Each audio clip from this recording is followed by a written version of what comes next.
Good morning, everyone. Today is the 29th of July. The Mentalsomatic Circle number 589, and the theme is multiculturalism. What motivated us to present this theme is the International Week that is happening in force, actually online, and they asked this theme to converge things.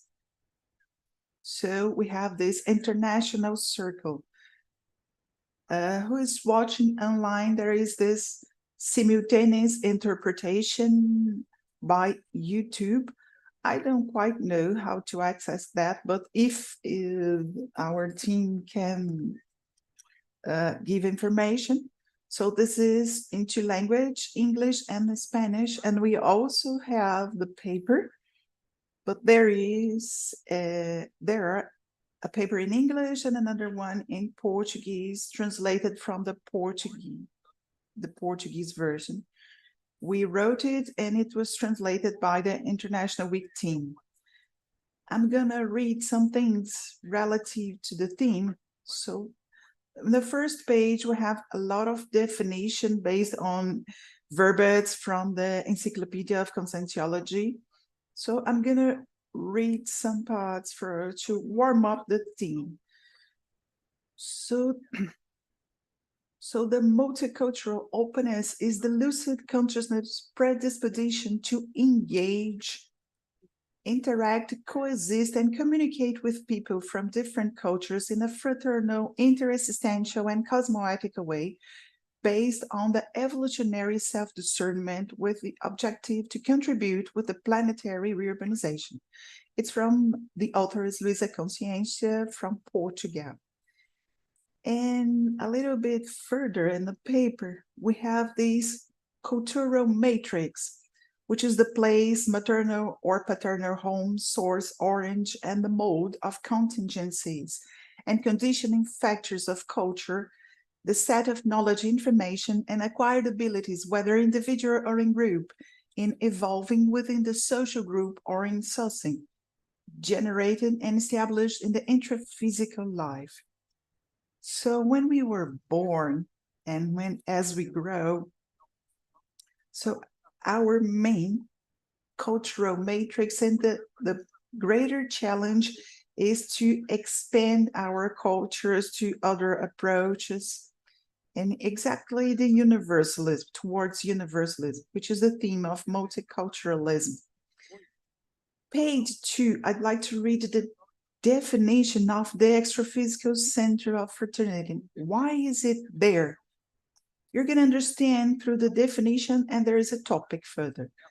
So the extraphysical center of fraternity is the para-institution or communex specialized, planned, and established to irradiate manifestations and cosmoethicism of fraternity, permeating the cosmos in a therapeutic and homeostatic way, in a silent, anonymous, and effective assistance in general.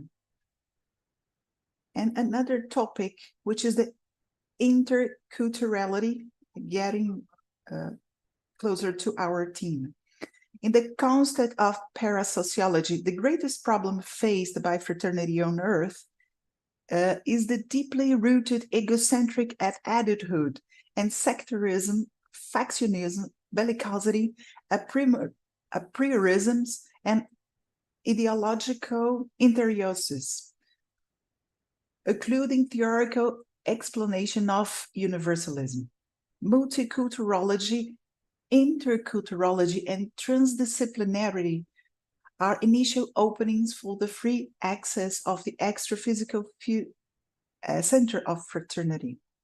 So we can see multiculturology in a restricted way, in an intraphysical point of view, or in a more expanded way, because our real matrix is extraphysical, and then intraphysically we start to have some conditioning.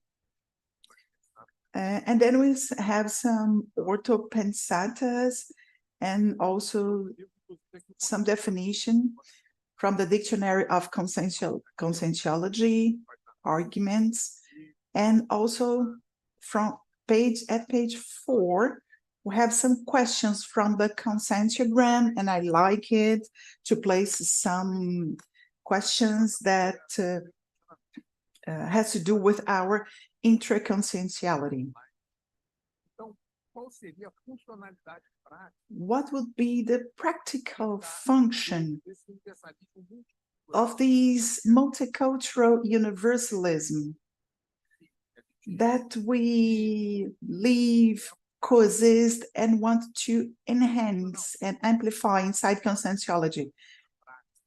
How, in a functional and practical way, can help us in conscientiology relative to the theories or the exchange of information, the coexisting with others? What is the real function of multiculturalism inside the ICCC, inside conscientiology? Hello, good morning. It's very nice to be here debating with this debate, very connected with Isaac, and we have English and Spanish simultaneous translation. I'd like to talk about what helps multiculturalism in the society. Diversity, inclusion, tolerance, empathy, cooperation, collaboration, openness to change, especially tourism and economics. So I kind of amplified the two consciential paradigm, and diversity can help conscientiology in many aspects. For example, first, and there is openness to new things. Multiculturalism brings a diversity of things that you didn't know. And a lot of intermissivists have different mindsets and different worldviews. So this exchange can help you to amplify ideas and gescons. Yesterday, I was thinking something that really helps. Now we're in the near future, we're going to travel to Europe because we have the existential balance in Frankfurt, and then we're going to Romania, and then we're going to Switzerland. And why are we traveling? Because there are volunteers there. Well, I can arrange an activity here for people that live here, I mean, in Europe. For instance, Adina, which is a volunteer of Isaac, that lives in Bucharest, Romania. So we're going there, and we're going to have this exchange because we have a lot of students during the International Week. And this exchange that allows us to know other people and other cultures and understand them, it starts to increase your interexistential potential, but also your mentalsomatic potential somehow. So for me, in that sense, what I really learned about from multiculturalism is through the languages, to speak another language. How do you say that in Romanian, in German, in Spanish? So it's very interesting because you amplify and enhance your cultural knowledge, neurolexicon, and well, I could say a lot of things, but let's go further. Are you Luisa? Yes, she's Luisa. Ah, Luisa Consciência, straight from Portugal to the world. The first definition is yours. Yeah, please talk, Luisa. Talk.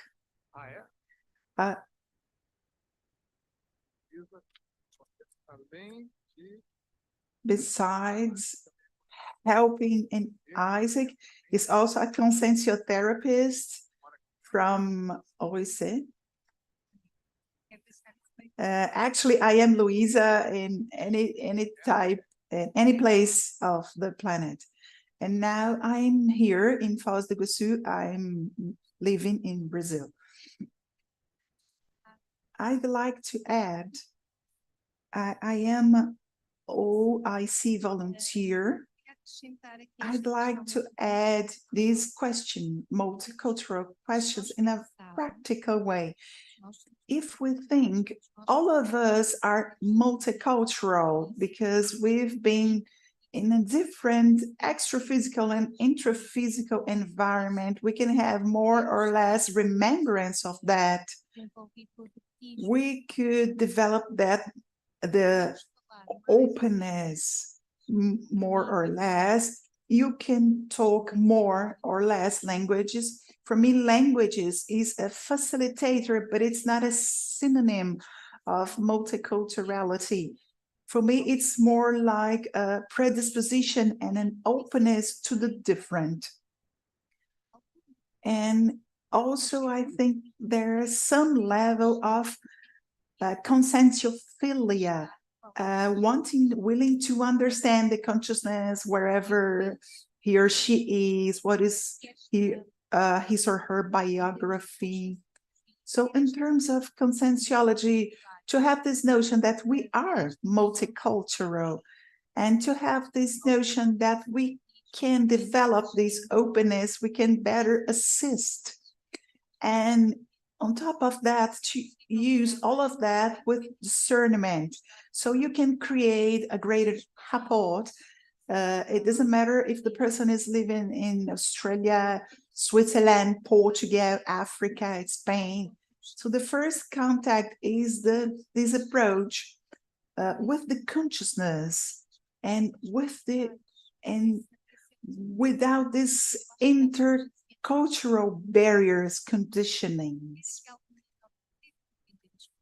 So want to understand and comprehend the consciousnesses, and also know ourselves, understand ourselves. So I see this in this way, it's possible to create a greater rapport. I have some experience in linguistics, and I have interacted with people with other languages that I could not talk in their languages, and they didn't know my language as well, but nevertheless there were rapport, and it has to do with this holobiographic history and this predisposition to really want to understand and comprehend. So in that sense, the conscientiologist can qualify the level of assistance. And this goes through or towards the development of universalism. You're building the sense of universalism, and it's totally connected to fraternity that Waldo Vieira quote. Good morning, JP. You mentioned the translation. So on the YouTube channel of the Tertuliarium, so you have 3 links, one for Portuguese, one for English, and one for Spanish. So we do have people on the 3, following the 3 links. So yes, they're really happening, and simultaneous interpretation. So if you want to follow, you can post your questions that we ask them here. So I can name some points that are important for multiculturalism and highlighting some. For example, when you travel to other countries and observe how people deal with their daily lives, which is different from your culture and your way to deal with your daily life, you start observing that are different ways and forms and correct ways to deal with things. And sometimes what you think that is right or wrong based on the culture that I was born in, and I communicate with my colleagues. And then I perceive that not necessarily, that's not the only approach to communicate things. There are other approaches. So I'd like to highlight an important aspect of the development of the ability that we must have to observe, to have empathy, to understand comprehension based on how the other person manage their problems. It's also important for us to access the past consciousness inside the barotrosphere without having some opposition or rejection pattern. So the multiculturalism is essential for us, that are assistants, so we can access people without emitting a counter judgment, because despite assisting, you'll be pushing them away if you do that. But and the functionality, well, that's assistance. The more we understand that, the more we know and understand and observe the different modus operandi, different things, the more we perceive and can develop, which is in this cosmoethics. And cosmoethics focus on the greater universal, the greater possible universalism based on the conditions that their consciousnesses are presenting. So the more multiculturalism I can develop, and not only among countries, but within me. For instance, how many prejudices do I have, Marcelo, do I have towards people, cultures, things? Do I have prejudices relative to other countries, other planets, other dimensions, consciences? So these are important reflections which are in the core of conscientiology. Our base is multidimensional, so we are consciences. When we're reborn here, we adapt, and we have this conditioning of each country. For instance, who was born here in Brazil could have been born in Norway or Egypt or any place else. The important thing is to touch our consciential essence, and it's the multiculturalism will simply vanish. The baby is born more universalist than the adult is. But let me say something relative to what Marcelo was talking. It helps us with the exchange, because we can also learn something from the other. Now I live here in Brazil, and because of mesology, because of the retroform and holoform, or in the cultural holotocene, you feel immersed, and sometimes you assimilate a new culture. And when I exchange with other intermissivists, I always learn something. So for me, there is a multi-enrichment, a holo enrichment. You can access people from barotrosphere, but you can also access helpers and other consciences that you are in contact with the intermissivist course. So for me, there are both roles. This part for you to be an assistant and also be assisted, and you're going to expand your mentalsome universalism and openness. We have kind of a level of universalism, but if we want to reach polychromality, our polykarmic account is something not so easy to open and to expand. And I think that universalism and multiculturalism will help us with polycarmality. And it has to do with this unlocking, this inner unlocking of your own potentials. Good morning, everyone.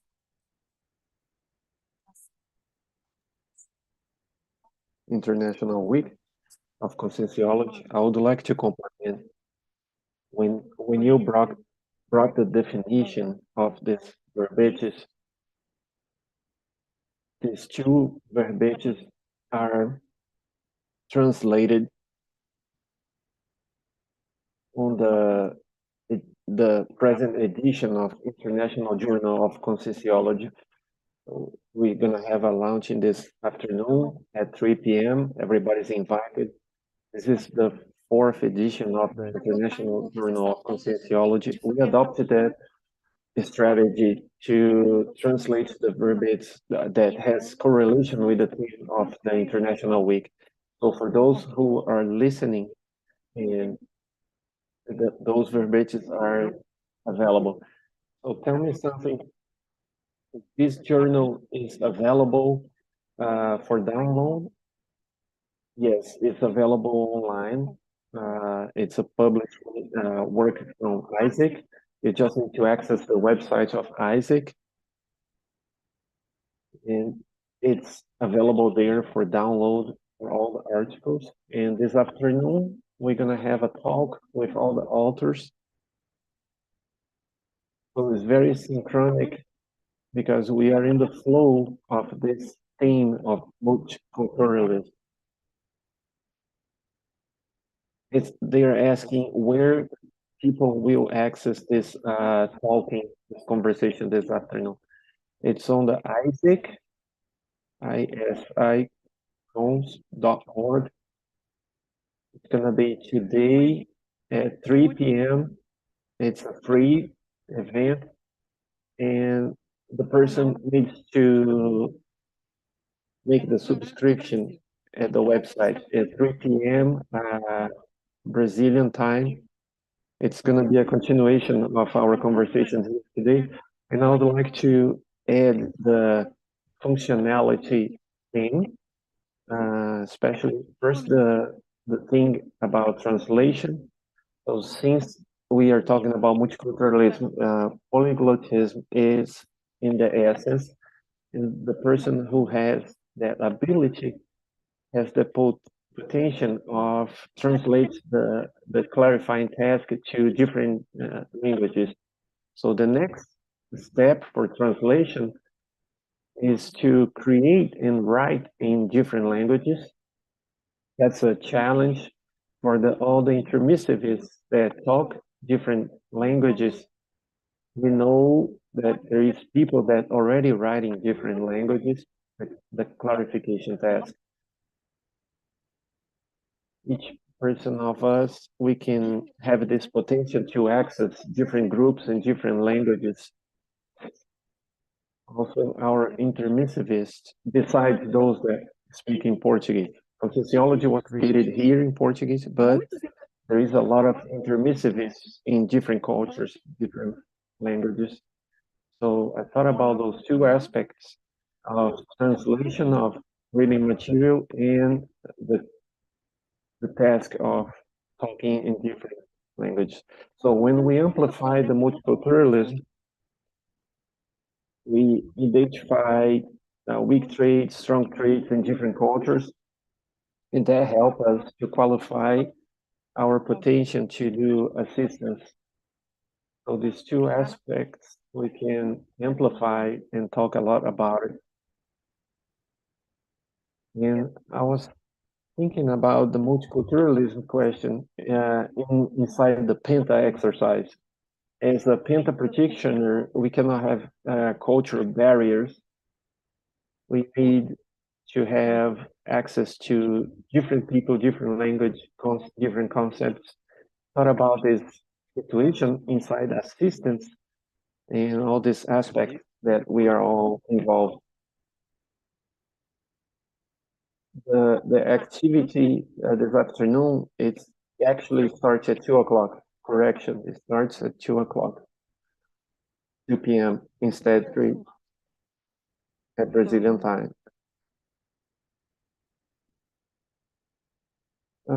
In related of the multi-language, the polyglotism, this is not determination, and at the same time cannot be a barrier to create empathy between consciousness. Talking about ortho pensata will be multicultural, especially taking consideration the holotosing of evolved culture in extraphysical colonies. When he talk about during the intermissive course, there is a lot of different methodologies, field trips to different planets.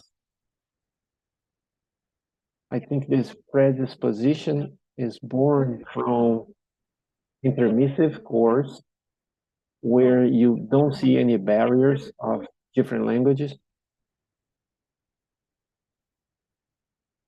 There is what people think about what the other one is doing. So human nature is the same. The habits are different. One step forward for this predisposition to the multiculturalism, we need to remember we are not Brazilian. We are temporarily born in this country here. But into the reborn mechanism, we are able to experience different cultures in different places. So in our hollow memory, we are multicultural because we already had experience in different cultures. We are an encyclopedia multicultural because we have these previous experiences of born in different languages. The biggest barrier is when we have this amnesia when we reborn in the intraphysical. When we reborn, we end up wearing this new culture. So our paragenetics should take over to be able to overcome the one single culture and be able to see multicultures. When a person is fixated on a single culture, is ignorant in the terms of not being able to see with different eyes. We need to remember we are not just this, we are temporarily inserted. So as we develop our paragenetics, we need to minimize those influences of where we were born, and that doesn't be a barrier anymore. Good morning, everyone. Congratulations for this work. I heard and reflect a lot about multiculturalism.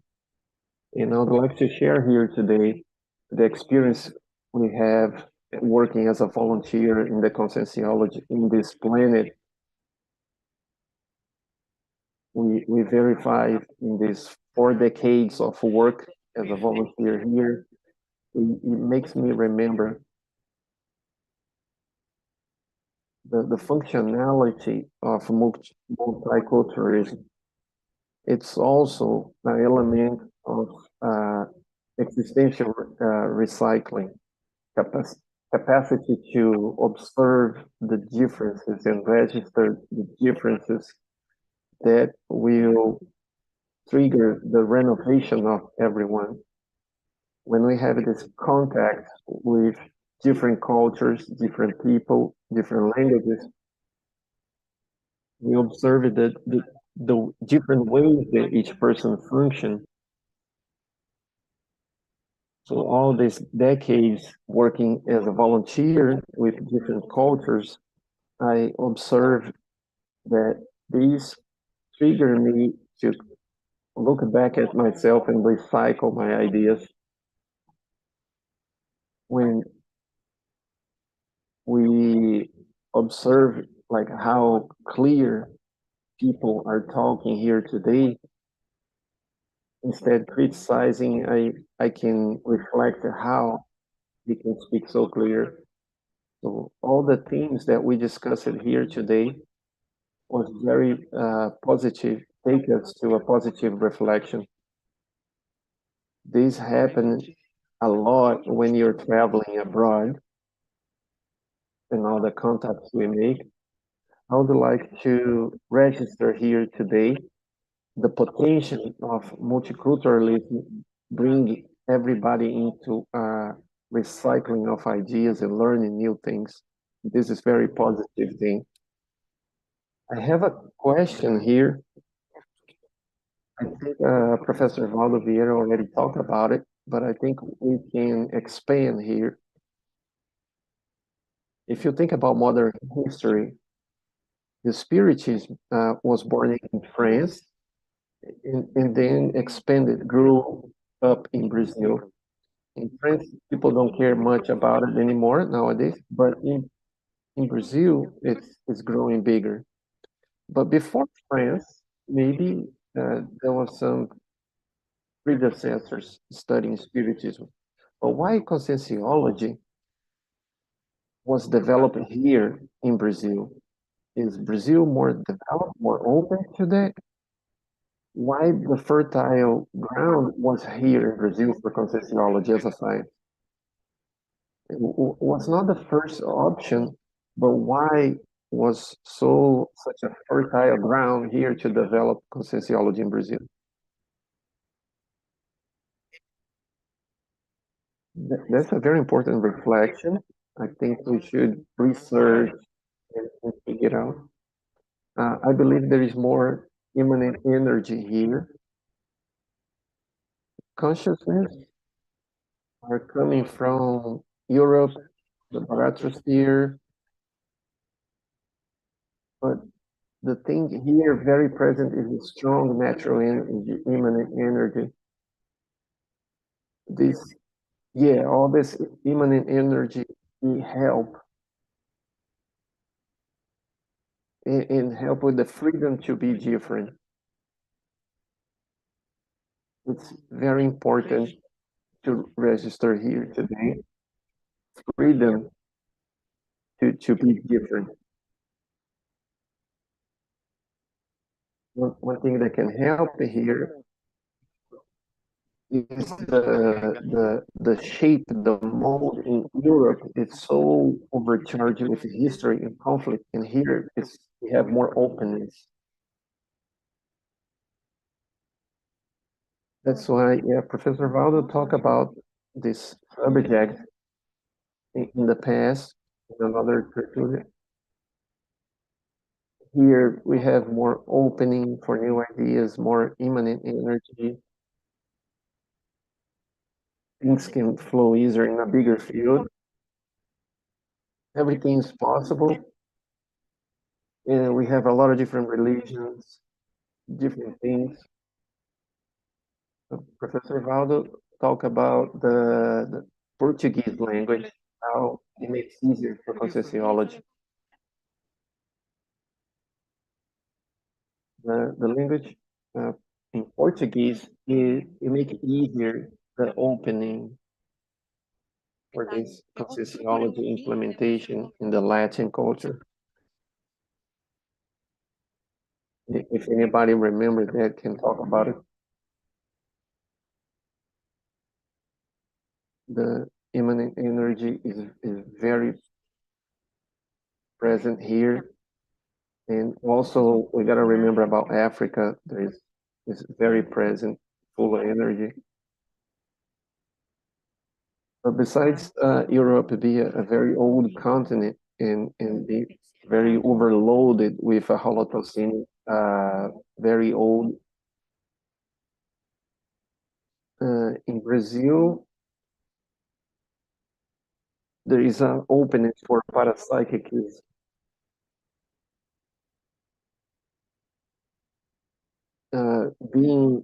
experiencing a lot of situations connected to parapsychism, and makes me remember also in India we have a lot of opening for parapsychism. But Brazil it's a lot near, talking about the history point of view. But maybe doesn't have so much extraphysical influence here in Brazil, allowing to work and develop more the parapsychism in study. Talking about India, they have a lot of opening for parapsychism, but it still have a lot of influence of religion, very strong influence of religion. I think here in Brazil there is more space to opening something new. Talking about Africa, the nature is very wild. All the animals. I think here we have more urbanism to facilitate. One thing that called my attention was the group. We have a strong connection with Professor Valdo. That was that attractor factor for conscientiology. And I believe the meaning of reborn in Brazil was to facilitate the interphysical build of conscientiology. So Brazil was a Portuguese colony, and I remember a previous life of Aldo Vieira as a Sebastian Caldas in Portugal, that he has been here in Brazil before in a different life. So this is a trajectory of a geographic strategy, well elaborated, to help conscientiology be born in a fertile ground. But we are following the pathway of the whole group, all us together, reborning here, since we have. It's interesting because all our past is related to Europe history. So a lot of us is coming from past lives in Europe. And we know the extraphysical reurbanization started in Europe. So we have support in a different continent, so we can be more effective as far as working the extraphysical reurbanization in where it started. Especially because the technical aspects of intermissive force.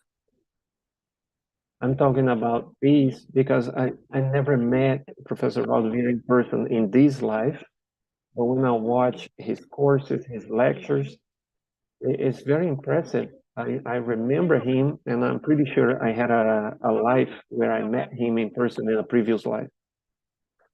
So we have this history of this whole group getting together here for a maxi proaxis. That's the biggest question. No, it's a very interesting question. I think there is a lot of different factors in the history of parapsychism book. There is a lot of citations about Europe and United States implement different possibility implementing different lines of study similar to conscientiology. And all the previous tries, it failed, it didn't succeed.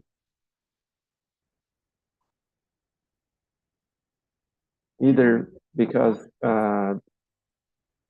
prejudice, or because people thought it was fraud and it didn't work out in the past. But here it's working out, and conscientiology is growing in Brazil. What really helps around here is having this multiculturalism that is natural in Brazil. So we mix a lot of European culture descendants coming here, and it mixed when they came here to Brazil, it mixed with the Indians and Africans. It starts making a big mix of multicultural. It allowed us to reborn here and find more openness to establish Conscientiology in Brazil. So that's exactly what we're talking here today about multiculturalism. Well, I found a source when Professor Valdo was talking about theology was born in Brazil because the freedom of expression and to be easier into the Portuguese language. I agree when Professor Valdo talking, he was the attractor, but Conscientiology could reborn in a different place. But I think the proexis is not 100% guaranteed, but there is a lot of possibilities for each person developing in a different country. But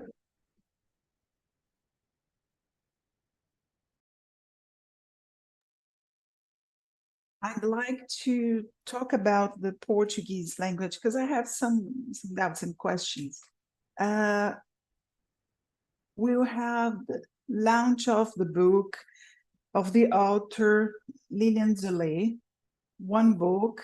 So it is the overcoming of the parapsychic lability. So at the end of the circle, we're going to launch the book. She's Lilian Zolet, the author is already here. So we're going to launch the book soon.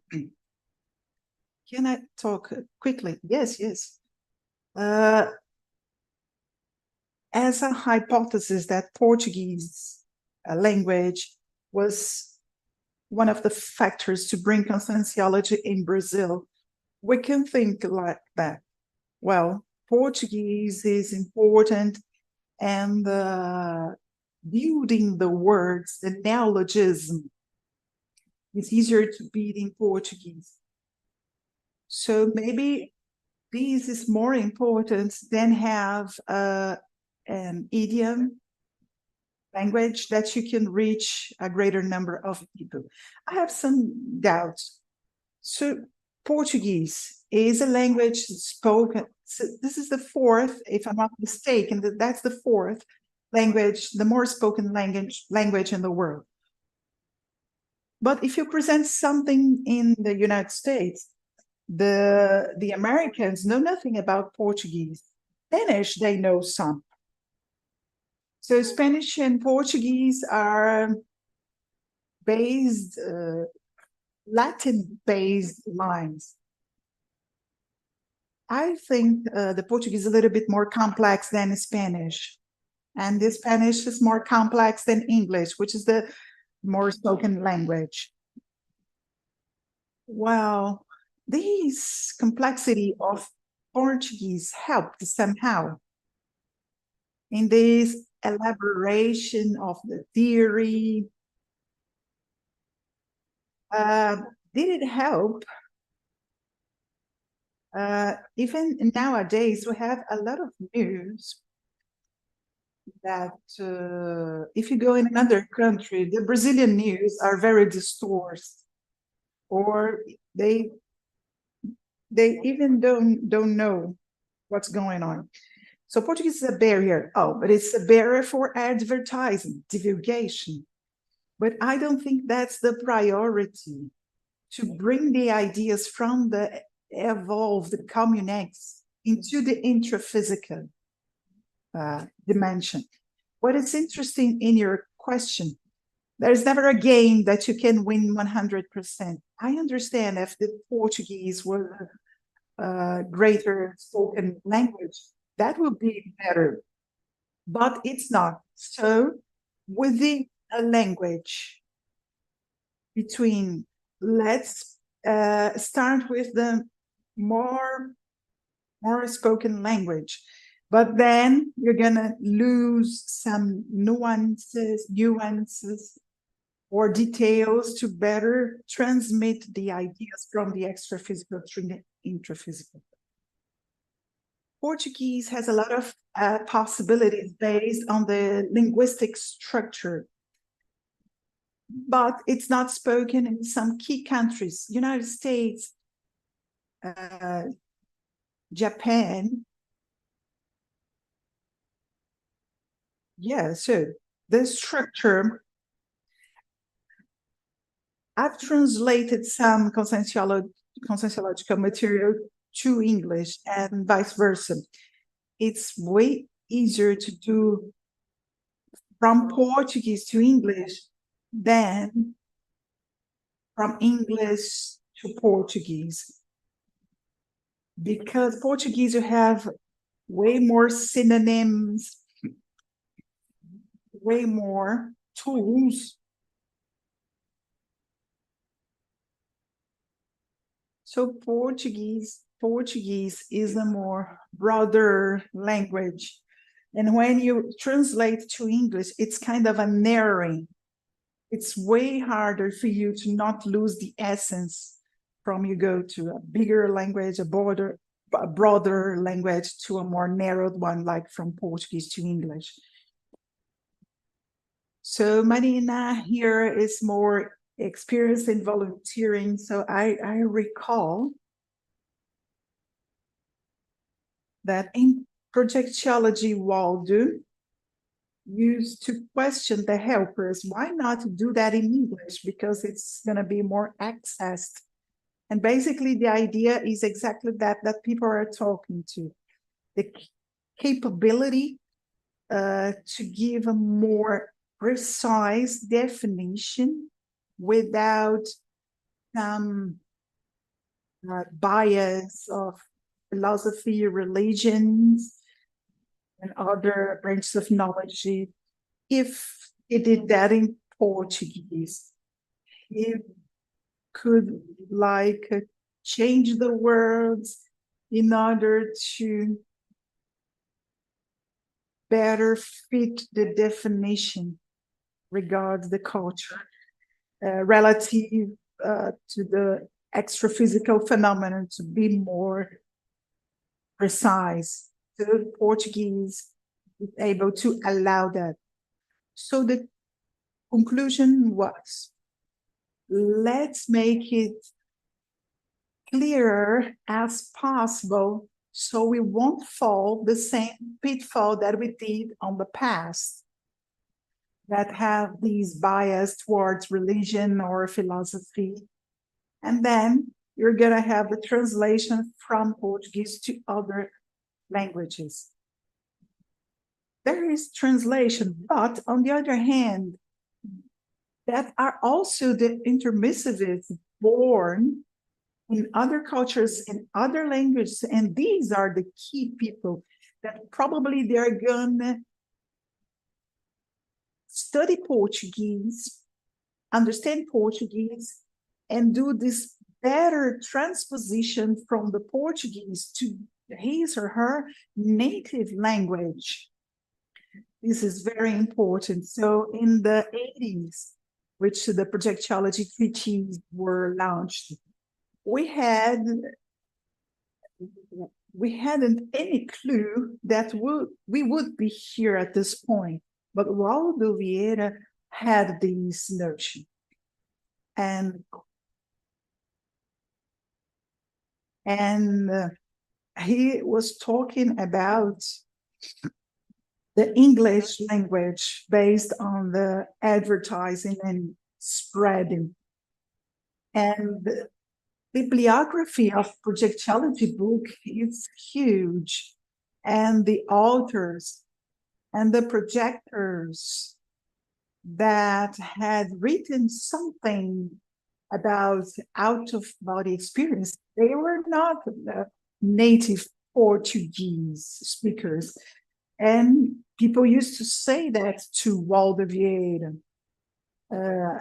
And now I think it's very clear why Waldo Vieira received this orientation to do that in Portuguese, because he would have better conditions to be closer to the parapsychic phenomena without a fast translation, and be more close to religion or pollute the scientific approach.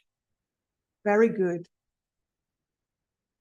Yes, I think this is very logical. This think about this vast language as English. English is versatile, well-spoken, and sometimes it is counterproductive. Once Claudio Garcia told me that he was in New York and projectology was not translated to Portuguese. There were a volunteer there, I don't quite remember, I don't know. And he was looking at the projectology treatise. And he was looking at that, it was in Portuguese and it was kind of shining. And the person was not able to understand the language. But the person which is a foreigner and learn Portuguese to access the language and will be very, very rich.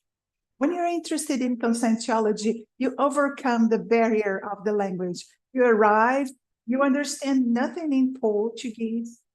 I read the 700 experiments in Portuguese. The first time, I didn't understand a lot, only 60%. And I said, wow. And when you start understanding conscientiology in a deeper way and you understand the Portuguese, you amplify your understanding, you amplify the understanding of Waldo's ideas. And I think that the intermissivists, if you want to understand, you need to go to the source. I am an academic one. I am studying something. I'm studying something. I'm going to reach the original. I'll try to reach the original. Translation is important. It's the first access, but then the intermissivists that don't speak Portuguese, I think there is a responsibility for those people to learn Portuguese. First of all, the first helped person will be the person. And Conscientiology was already launched. We have a lot of books in English. We launched yesterday a lot of books and the authors. So the science is more consolidated. We have an ICCC group that works with translation. We're going to several places. We're going to Australia. And what is the responsibility of the group? Marcelo is here as well. I think that he's going to travel as well. What are our responsibilities as intermissivists here in Cognopolis Foz in order to open or give access conscientiology in different parts of the world? What do you think about it? So the oranges are already clear. So what about the future?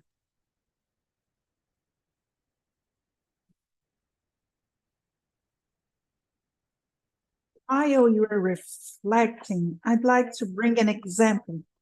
From my point of view, it is the law of the greater effort. We had the students from Romania in the verbographer program.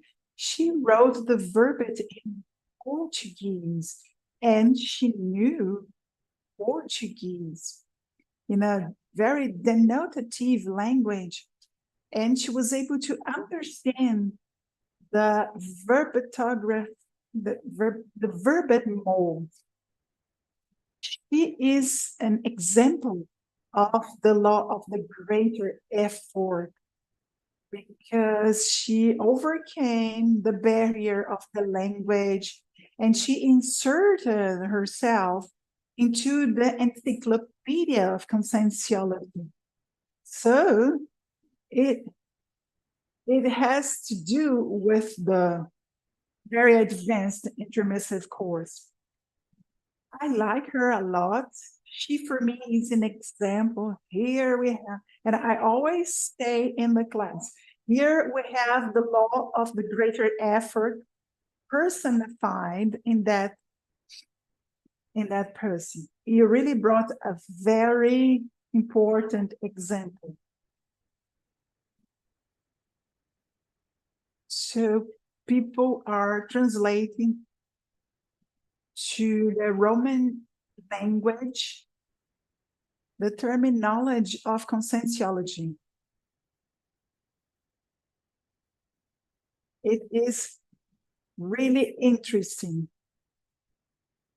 We have this difficulty, and we know that you had this difficulty, you overcame your barriers, and you're helping forming groups, and the helpers stimulate the experience of phenomena, and then I'm gonna write it in a better way.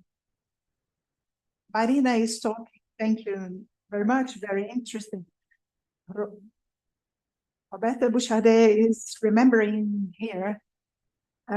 Yesterday we launched some books in Romanian, English, and Spanish, and also the glossary. And now we do have the Romanian. And in the future in German. And the term report that there are a lot of groups working to translate that, including French, Romanian, and German.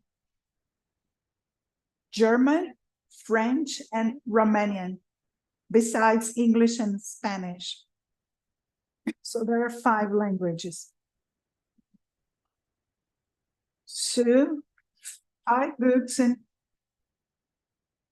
20 terms of conscientiology. Some are Brazilians and some are natives, and there is an exchange in this work. To add, I'm following the English, Portuguese, and Czech language. There are people talking.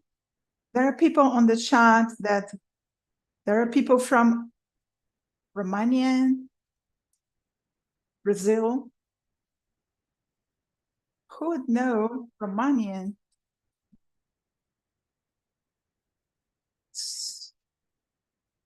So the personification of the great effort law is following the chat from Romania. So there are questions in Portuguese, English, and Spanish. So you're gonna have to answer in English. I'm just kidding. Eduardo Doria is asking on page 1 of polyglotophobia, the fact of accounting resumed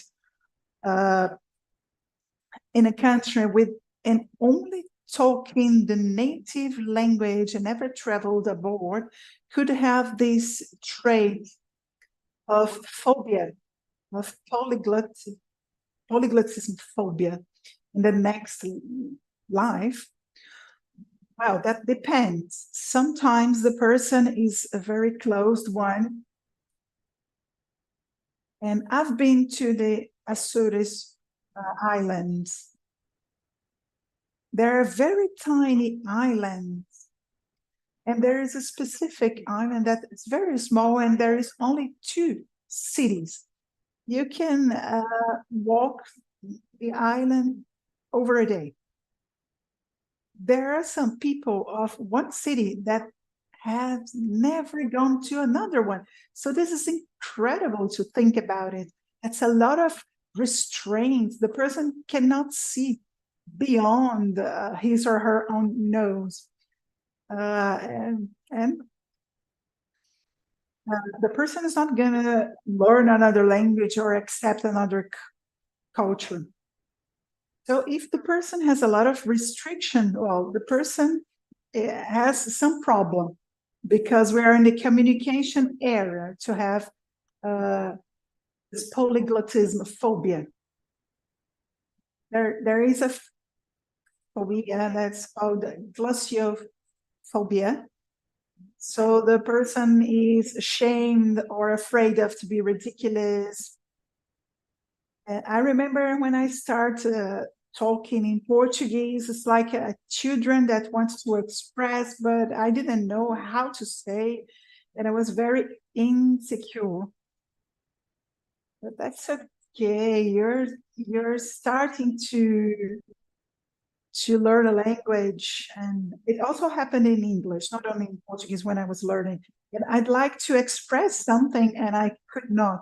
And relative to clarity task, you're very limited because you want to express, you cannot position yourself.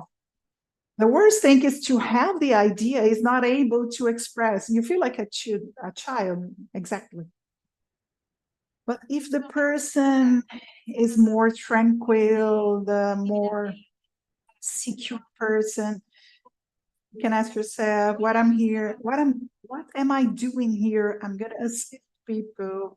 If you have this more assistential posture, you work with your energies and you position yourself and you study better the language, you qualify yourself, and then the things flow. So there are other tools that can balance the perfect mastering of the language. You're going to have an accent and you're going to never be perfect.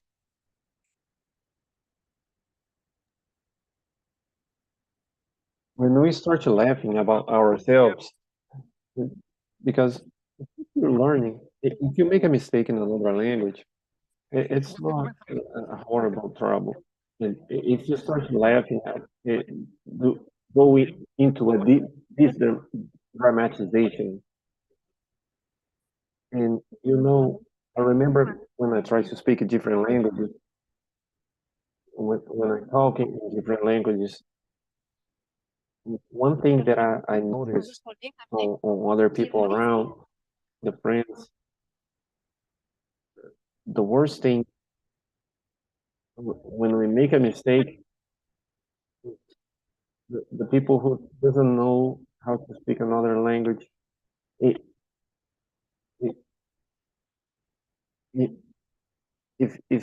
someone that speaks many languages feel more tranquil talking with another, talking more freely to another language. If the person that only speaks one language, it feel very uncomfortable with when other people make a mistake in their language.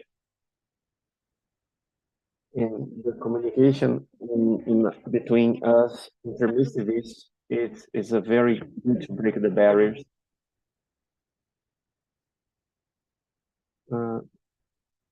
There is a character that I study, Sir John. It was a polyglot.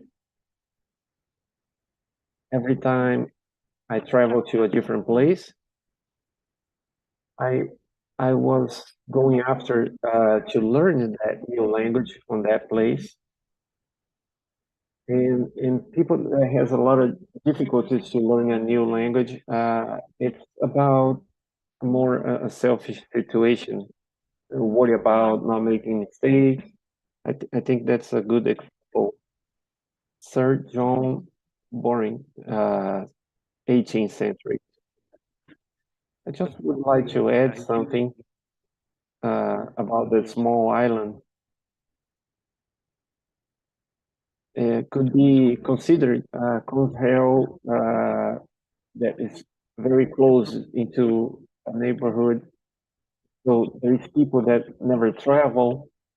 And you see, for example, in Europe, there is a lot of people from France that never travel to England, and it's a problem.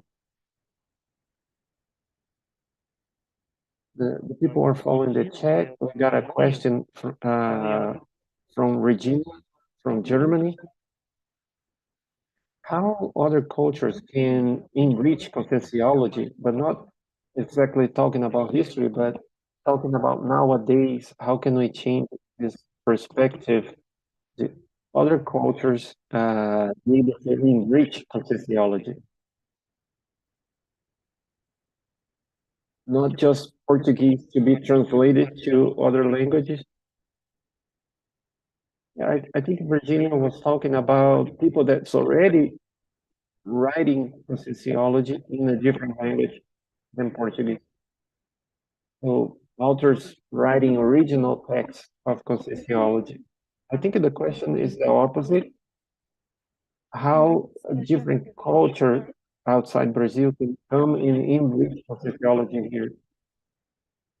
Yeah, that's what we're talking about. Authors from different languages writing original text in different languages than Portuguese. So the writing production in different languages is enriching because all the intermediaries around the world. And we have a lot of material published. And talking about on the Encyclo Sapiens.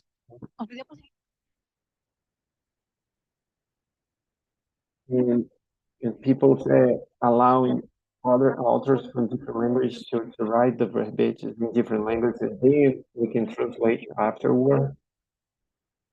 The encyclopedia verbatim should be written in Portuguese, but it can be translated to English, Spanish, other languages.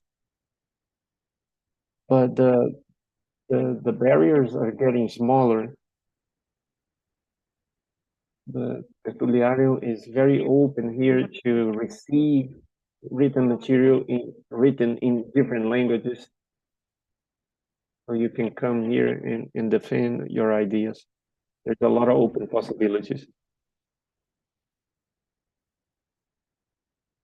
I think this question of translation and production of written material in different languages is one way, but the expansion of conscientiology will really happen from the intermissivists that reborn in those different countries. So we need to focus in forming new teachers, new instructors in native of different language.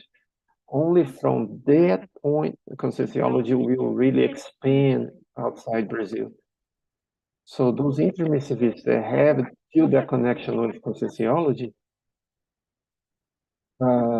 it brings a big responsibility of becoming an attractor in a different country where other people will develop their existential program, and all of us intermissivists have this responsibility of helping other intermissivists.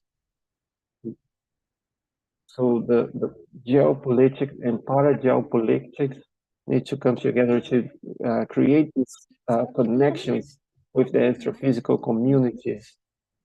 So and they exist all over the planet in different places. So we transcend the translation of the conscientiology science material, but nevertheless the creation of new concepts in different countries where the intermissivist was reborn.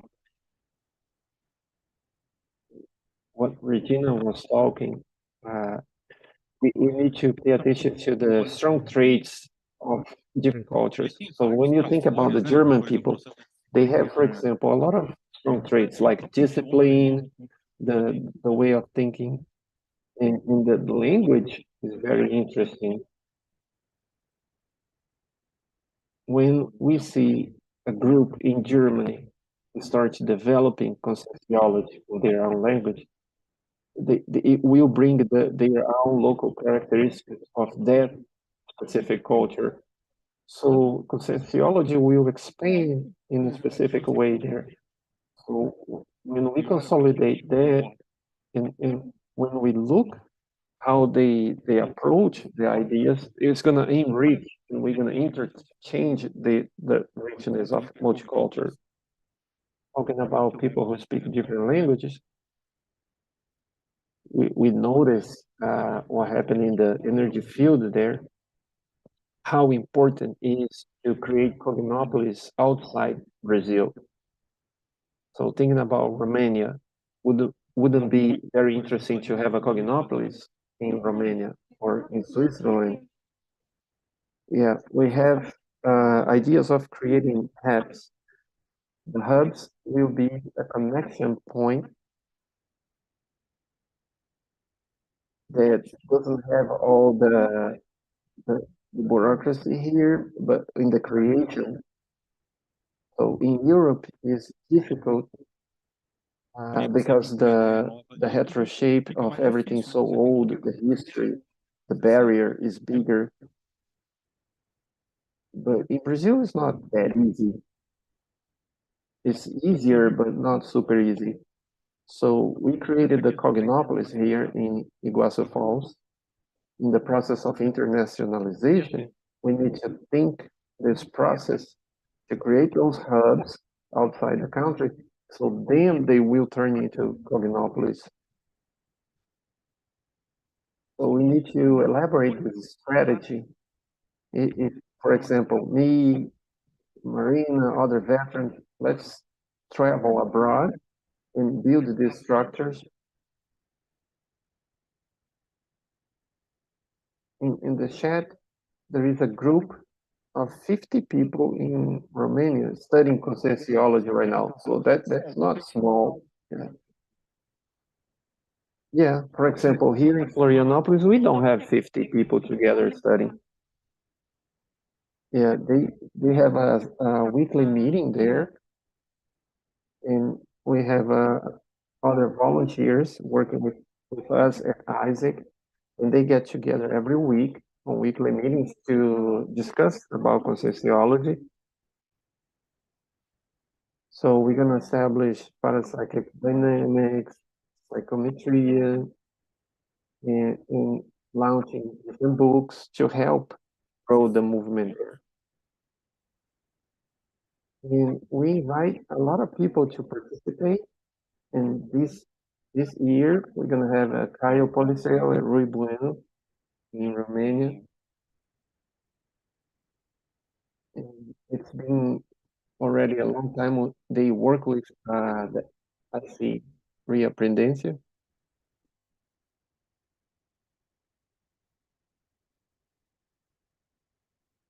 To build a Cognopolis, we need an intraphysical base, but let's start from the beginning.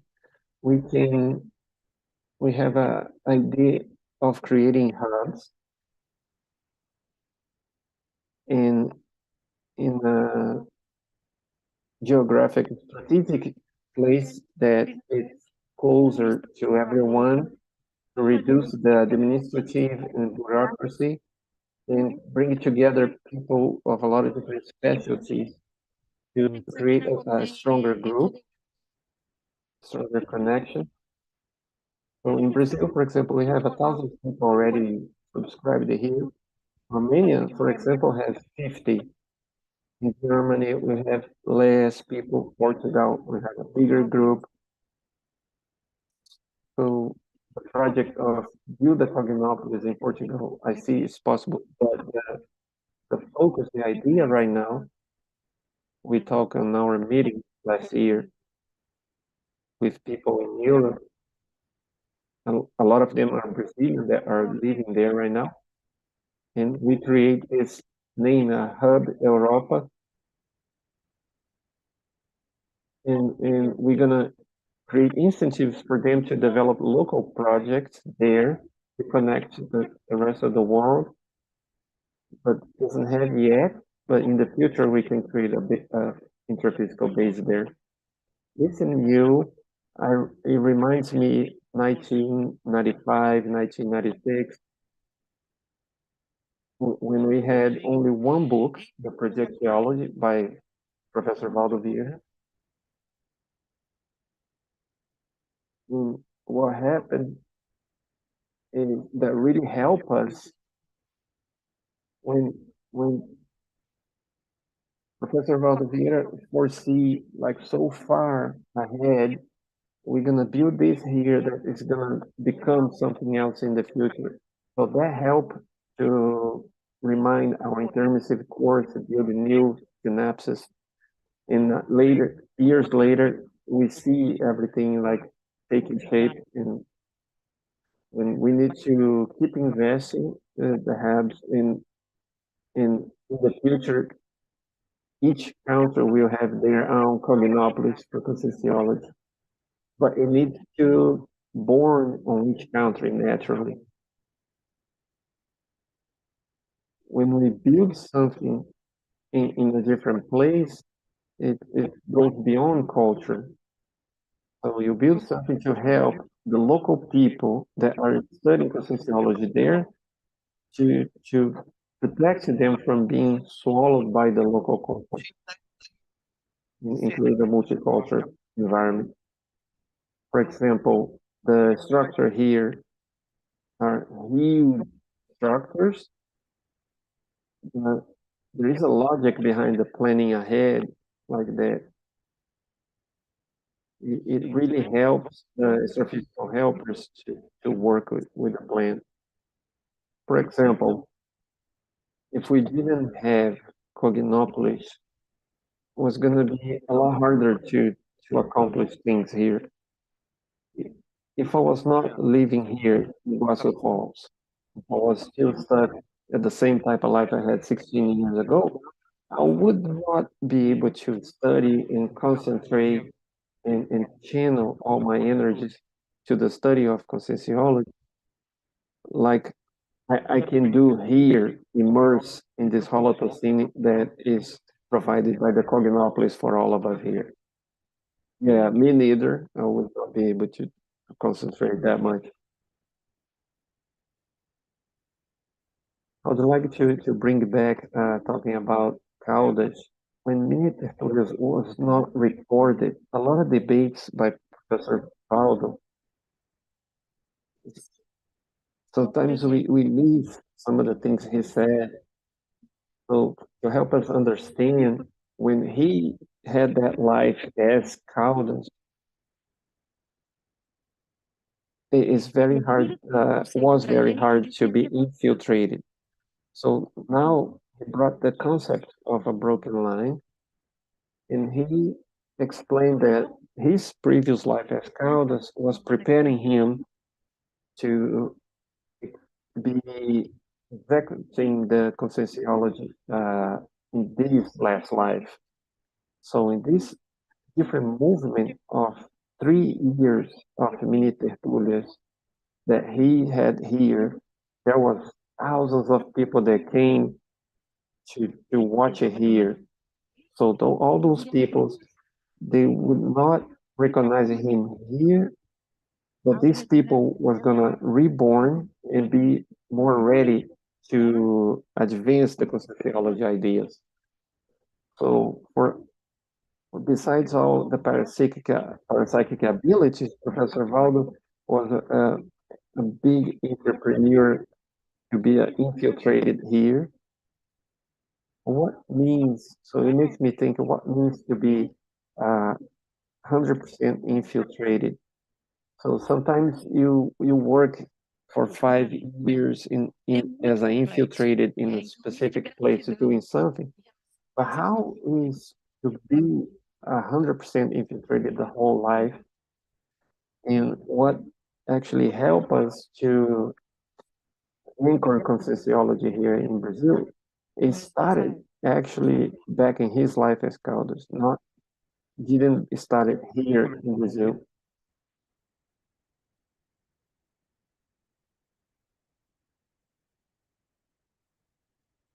I would like to add what you guys were talking about, a very important thing, which is the internationalization and the multiculturalism in the practical work. So help people in different places in this planet to capacitate to connect on the front. So I was in Portugal. Now I'm going to Australia to try to develop a new nucleo of conscientiology in Australia. So if I didn't have this multicultural openings, I would not be able to function very well, because I need to understand the local people, the local culture. I'm gonna need to connect and have rapport with the people that lives there in the local. It's very important in conscientiology. We can help a lot of different nucleus to capacitate themselves locally. Another important thing, in theory, we have here a very open mind. Who study conscientiology here, we have a good level of opening to different cultures, different habits, different types of education. One time, our own volunteer here, Olegario, he gave me a suggestion. I would like to stand here today. I remember he said, we could do itinerant travel around here. You travel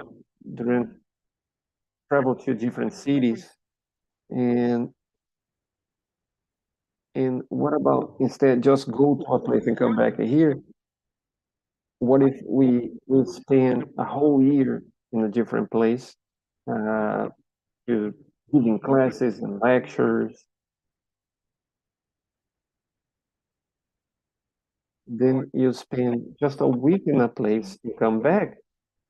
It's a completely different thing if you stay immersed in a new culture for a whole year, 2 years, to learn that new culture and learn how people express locally.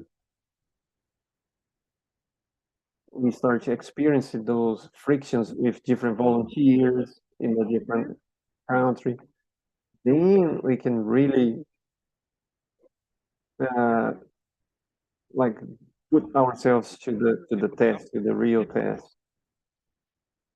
So you live there, you sleep there, you have conflicts, then you really make it build. The international conflict. Do you think that would help us in conscientiology? So if you think there is no conflict here, imagine it, the conflicts with different people in different countries, misunderstanding, different languages. Yeah, there's a lot of difficulties. The intercommunication, multicultural, is a lot more complex than being talking the same language. And because the differences in culture.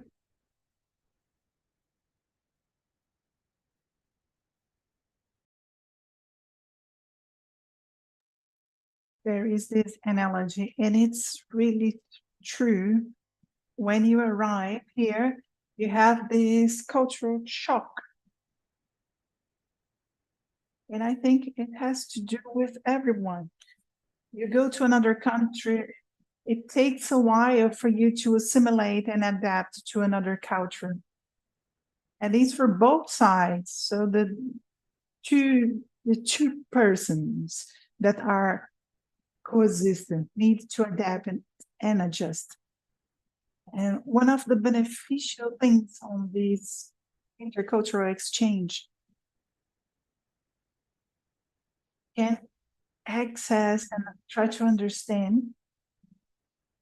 There is a concept which is evolutionary plasticity, that you start developing little by little from one life to another. You're developing plasticity to enter and go away from different environments, new things that you didn't know, start getting to know. So it has to do with multiculturalism, and then you expand that in a multidimensional way. You pass through one dimension to the other. You understand consciences that thinks in a different way, and sometimes even more advanced than you. So these are some aspects to understand. Okay, you said something that is important. I'm searching here in my notes. How is that? How is that part? Because when I start studying conscientiology, there's a first approach moment, which is the identification. It's like a honeymoon. So everything is logical, everything makes sense. And out of the sudden, you think about a subject, what conscientiology thinks about it? What is the approach? After a while, you have like a reality shock. You start facing, after the honeymoon and the identification, which is the nice part, then there is a reality shock. You start facing a clarity task that you're reaching your limits. Is that really so? How do we coexist with that? Our intercultural shock is way less than that reality shock. After reaching this reality shock, if you focus on the intercultural shock, it is way less than the previous one. Based on your comment, I remember the phenomenon, which is the retrocognition, and I'm going to talk about myself. I'd like that more people could have retrocognition because this phenomenon that I had some cultural shock. And I was defending territories. I was defending a culture. And it still touches me in a sense that I have a multicultural root inside my consciousness, and I react consciously or unconscious in an unconscious level. I react based on that. The more retrocognitions we have, the better. So we don't need to travel intraphysically to other countries, but we can do it extraphysically through lucid projections, or even having retrocognitions that we're going to face these cultural shocks. And then we're going to reflect on that. What are the prejudices that I still have that made me react in front of some behaviors? And Marina said that, what is the resting that I need to do? The fact that I identify this reaction shows me that I need to recycle something. For me, this is practical. Some phenomena, like put you in a corner, your cognition, and make you change your worldview and the way that you think. I think this is essential for you to have more coherence and capacity to assist or do what you have to do in your praxis. You're a very intelligent guy. I'm going to post a question. How can we divide this cultural shock, or make this difference between the cultural shock and the intraconsciential shock? How can we divide that, this reality shock, in multidimensional and intraconsciential?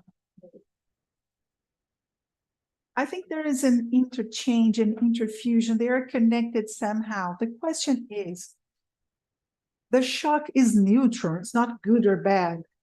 But to move with cognition, this shock is important. Okay, the taking advantage of that depends on us. Yes.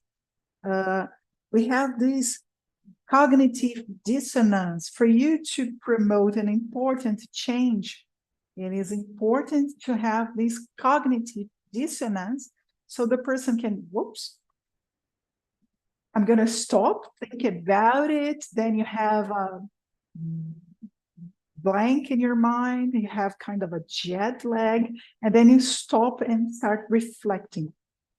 And what we call like the therapy impact, it has to do with that.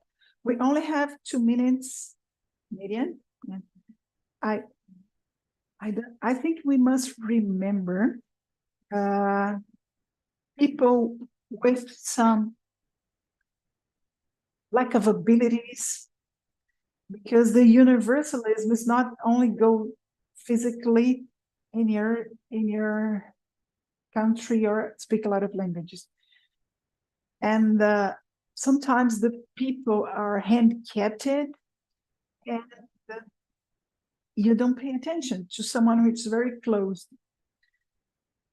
And I always talk about this language of signs. It's not the same in the world. Congratulations for this team. And the fifth topic, the flexibility interlanguages. We have the Conscientia journal, and we have this French edition. We have the first Dictionary of Conscientiotherapeuticology in 5 idioms: Portuguese, Deutsch, Spanish, English, and French.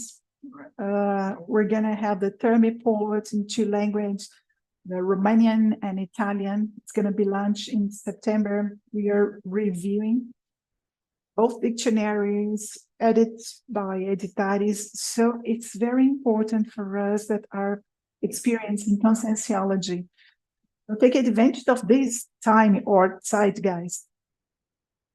So let's do the launch of the book, Overcoming the Parapsychic Lability. So Editaris, please. Good morning, everyone. So we are very satisfied to announce the launch of the book, Overcoming the Parapsychic Lability, an Evolutionary Choice, author Lilian Zolet. Thank you, author, to see in a close look this overcome and this experience. This gescons talks about the theory and the practice of the effects of the energetic earth simulations, healthy or pathological ones, during the coexisting with environments and living beings. Also have the historical personalities that had this syndrome. Also show the outer experiences relative to the parapsychic lability, and at the end present some techniques, therapeutic techniques to overcome this pathology. This book is result of the vast knowledge of Lilian Zolet, based on the assistance as a volunteer and also as a professional in health. Lilian Zolet is a medicine studies, she's a psychologist and physiotherapeutist. She's specialized in psychology to children and family. She's a researcher since she's a Conscientiology teaching since 2001. She's a volunteer of Evolutionary, which is a Conscientiocentric Institution for children, and also CEAEC, another Conscientiological institution. She is a verbetographer and author of the Parapsychism and the Childhood and Syndrome of the Emperor. And she also has 2 books in the psychology field of knowledge. And she researched pensionology for over a decade. So we called the author to talk about her experience writing this book. Good morning. I'm going to talk in a very informal way because I'm feeling at home. Thank you all for your presence. I've been reflecting, especially through this Mentalsomatic Circle, and why is the book inserted in this multiculturalism theme? And I just remembered some fragments of my memories. I had the opportunity through Conscientiology to itinerate in the international. We had a dynamic in Germany, and we have this dynamic with parapsychic and childhood. And it was very interesting. It was in German. I know nothing about the German language, and my pride was vanished. And I was talking English and Spanish, trying to connect with that children. But the greater interaction was through assistance and the energy talking per se. And we were able to understand ourselves. And we always traveled with parapsychic dynamics. We had the opportunity to do the ECP2 course. It's a course field in Portuguese, but with teaming, a Brazilian teaming. And we have this opportunity to have this exchange. So I remembered all that. So everything is connected. The book. So the book is the overcome of this lability, which is this sponge concept, the sponge concepts. And a lot of people that I know, I'm talking about the subspecialty of conscientiology, and I think now it's gonna add. So how is the book? This research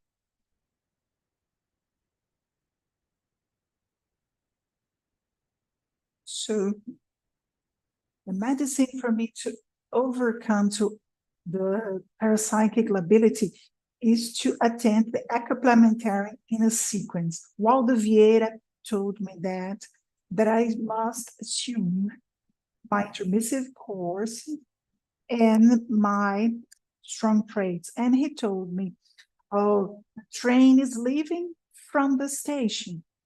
Your friends are passing. And I felt a positive pressure on Waldo's talk, and I faced myself. So I was in a corner, or I stay stuck in this outdated remembrances and immaturities, or I recycled that. So in this book, I did a lot of self-research, conscientiotherapy, conscientiometry over 20 years to say, today I overcame these traits. So the book there is a dialogue between conscientiology and psychology, because now I'm in this psychiatric pocket. Is this a mood disorder? What is the difference between my mental disorder and parapsychic lability? So the book made this dialogue to help intermissive this process. If it doesn't matter if the person only has the parapsychic lability or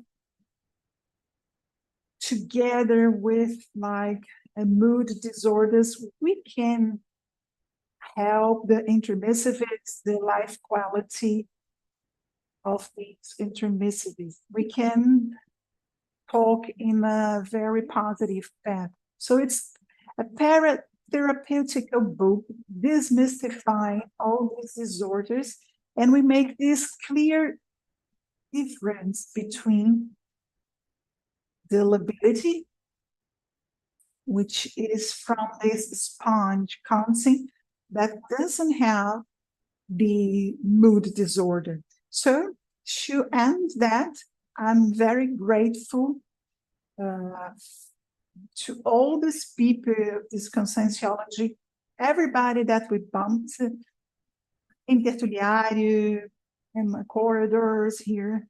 So you helped me a lot in this sincere. I was only able to evolve based on these climate of conscientiology, of research, self-research, and welcome. I wouldn't have this strength of recycling if I wasn't not here. So I have this deep gratitude. I'd like to hug everybody. Not everybody's here, but the energy go. Now I'm in Maringá, which is a city inside Paraná, Brazil, to finish my medicine college, but I'll be back. And I perceive this importance to be inside the community. Energetically, I'm still very, very connected. I'm just physically a little bit apart from that. But all the volunteers, all the community, when I am a little bit away, I can see everything in a better perspective, and I have a lot to contribute. And we have a lunch in Holoteca Marina will be there, my rare friend from many lives. I also thank Pedro Fernandes, Balo Balona, which is the pioneer with this term, parapsychic lability. And in an ECP1 course, Malo told me, Lilian, write about it. You're going to help intermissivist. And here is the book. And later in the Holoteca, we can talk more about the book. And the Holoteca team prepared an exposition of the parapsychic people, the main words. And the objective there is for us to activate, to bubble thoughts, to recover cons relative to our pattern perceptions.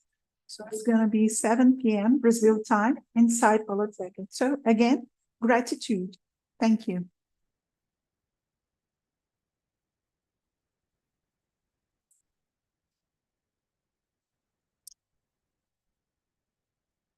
I'd like to thank the presence of everyone. Holociclo, the editares, epigraphy, participate in the reeducation. Everaldo, which is our extraphysical helper. And we invite everyone to a talk show inside Holoteca, and you can watch YouTube broadcast of the lunch. What is the time? 7 p.m. Brazil time. And of course, the authors will be there signing the books. Okay, so the score of this Mentalsomatic Circle, 116 simultaneous spectators considering Portuguese, Spanish, 493 access, 29 presence people here on site, and among these 29, 5 are authors. So we thank everybody, and okay.